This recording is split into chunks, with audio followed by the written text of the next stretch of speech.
Alright, we've got the single six stripped down completely to the bare bones frame. We're gonna strip it down and refinish it. There's all my screws and trigger root and pawl and safety transfer bar, grips. This one does have a, I don't know if you can see it, has a split in the grip. We want to either fix that or replace it. Depends on what he wants done to it. It's kind of got some rust on it. Not too bad. I've seen a lot worse, but we'll do what we can do.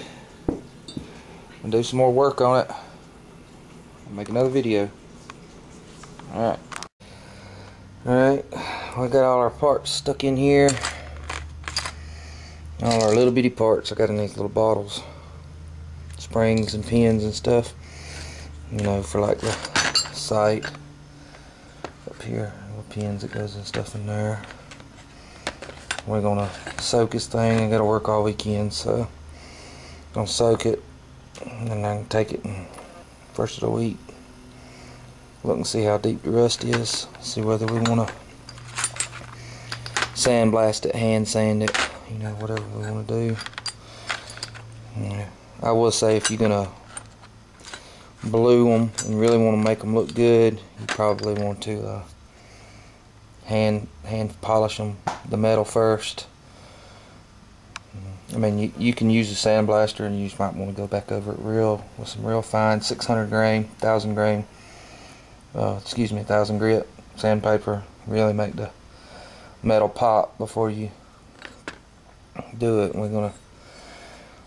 You don't really have to do this. I like to use kerosene. I got 5 gallons of it right there.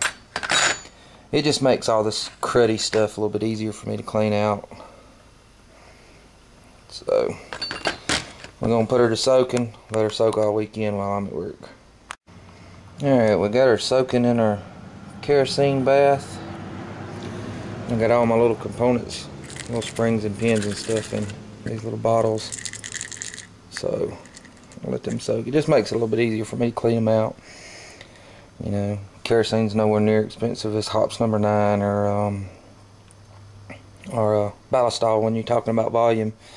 But I do always put it in a, you know, a secondary pan just in case for some reason my redneck Tupperware leaks.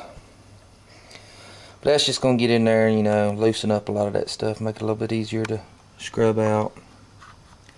As you can see, a lot of the parts are rusty, painted sight, you know. And that frame was just the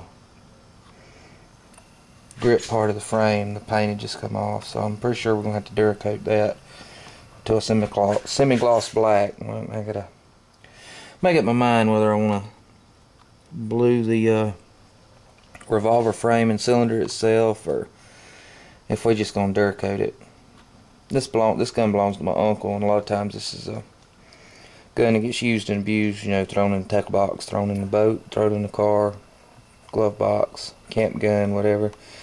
So I'm gonna see if he wants to Duracoat it. It'll give it a little bit better after, you know, about 3 weeks of it curing out.